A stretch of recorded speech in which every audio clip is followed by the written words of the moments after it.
Alright everyone, I'm about to get down with a monkey in the bottle and it's not the brass kind, so stick around, see you in 30 seconds.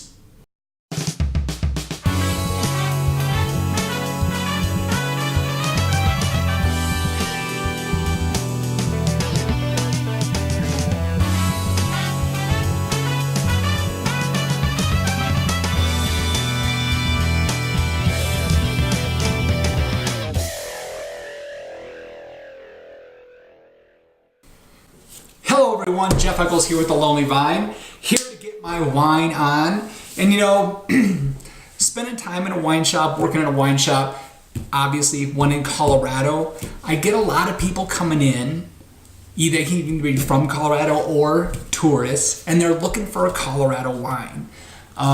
We don't have a huge selection of them, but one that I always kind of am driving them towards is, kind of this not new, but up-and-coming winery up in Denver called the Infinite Monkey Theorem.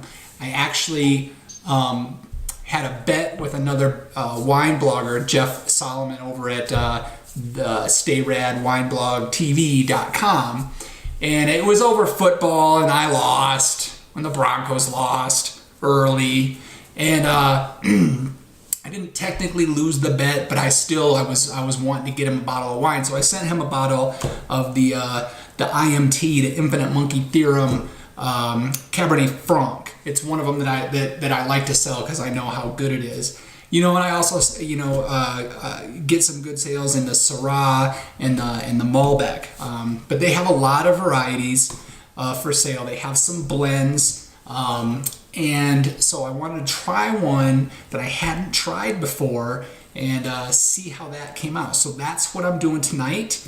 I'm getting all CO in the show on the TLV with the IMT. Yeah. All right. So, but this one I'm doing, this is actually a blend, and you're not going to be able to see the name of it. But it is called the Blind Watchmaker. There it is. This one is a blend and it's a non-vintage. So I tried to find out what the blend was and how many vintages it was or whatnot. But non-vintage typically means that there's more than one vintage in it. So it didn't all come from 1 year. So they go NV, non-vintage on it.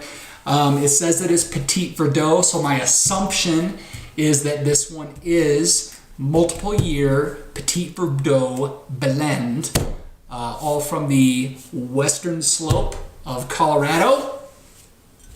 Fun little bottle here.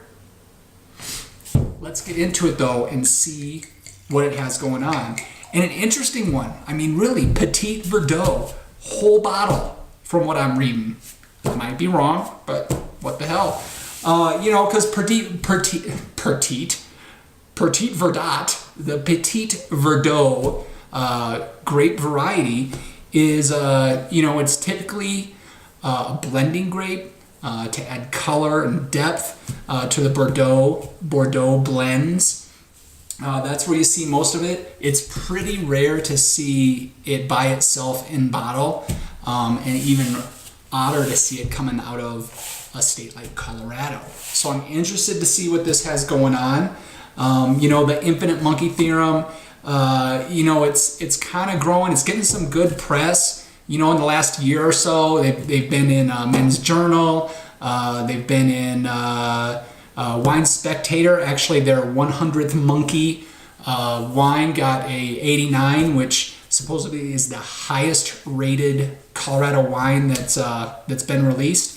And Food and Wine actually listed, the Food and Wine magazine actually in October of 2012 listed the Infinite Monkey Theorem winery as one of the 24 wine bars to visit now. So if you're in Denver, you need to be going to IMT and checking them out. I'm going to try to get up there in the next month or so to see how cool it really is. So enough of that. This wine, I'm getting a lot of nose on it, a lot of nose candy coming my way out of this glass. So let's take a look Pour some more, and some more, and some more. Spilling it. That's how I roll. Color-wise, look at that staining. Look at that. Look at it. Look at it. Lots of staining going on. Lots of spilling going on. Going to be a good show. You know, I talk about spilling means good show, so that's how good a show it's going to be. You know, really deep, dark color. I can kind of get a little bit of visual through it. But really, you know, a lot of times you see the wines are in that ruby kind of category. This is much more towards a little bit of the purple kind of color, purple yurple. So let's see what the purple's got going on in the nose.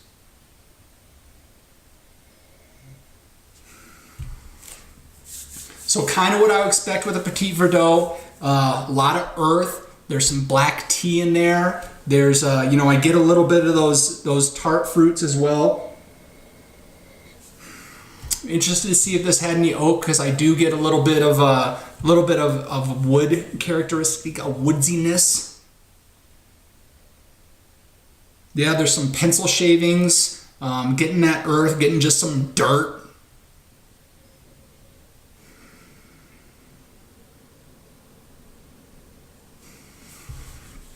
Maybe even getting a little bit of maybe some evergreen or pine cone.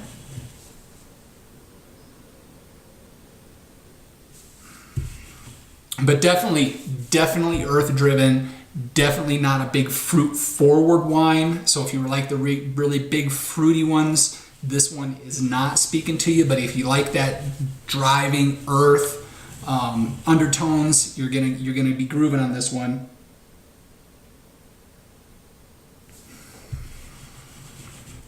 Even get a little bit, yeah, getting a little bit of that pepper component, that green pepper kind of component going on in there. So I'm digging it. That's kind of where, you know, where I like to live on my wine. So I'm kind of liking the nose on this one. Let's check the palate.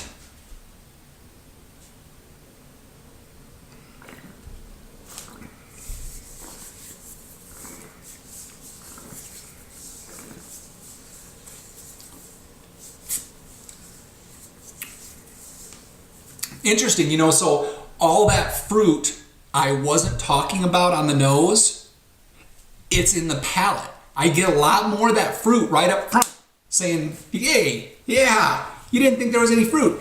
There is.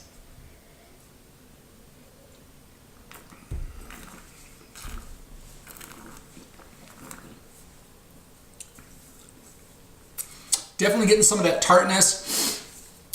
You know, on the mid-palate transition, I get more a sense of that earthiness. There's a nice acidity to it. There's some good tannins to it. Overall, this is a very well-balanced wine.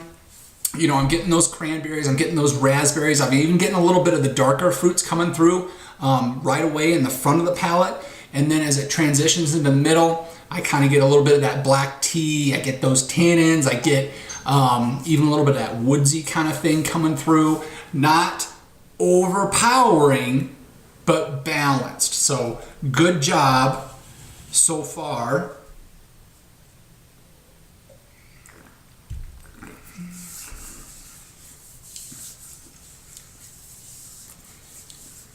You know what, on the finish,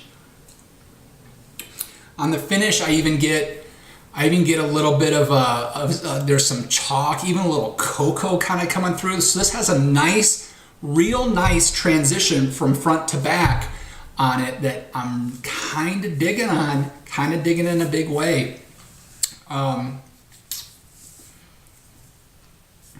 Yeah, this is a good one. I'm trying not to be all Homerish on it, but you know, this one's pretty good. You know, put this one for me in the 89 kind of category. This one is pretty damn good. I would recommend checking it out. The price point at $24 might be a little high, but if you're looking to check out a Colorado wine that actually brings something to the table, brings some good fruit, some good earth to it, this would be one that I could say checking out. I'm gonna have to see if I can get it at the wine shop for those in the neighborhood. So there's that. Let's see. getting ready for the weekend. Don't forget, guys, by the way, over here, sign up for the stuff. If you're on the YouTubes, subscribe, Twitter, Facebook, sign up for the newsletters, do all that stuff. Let's keep in touch.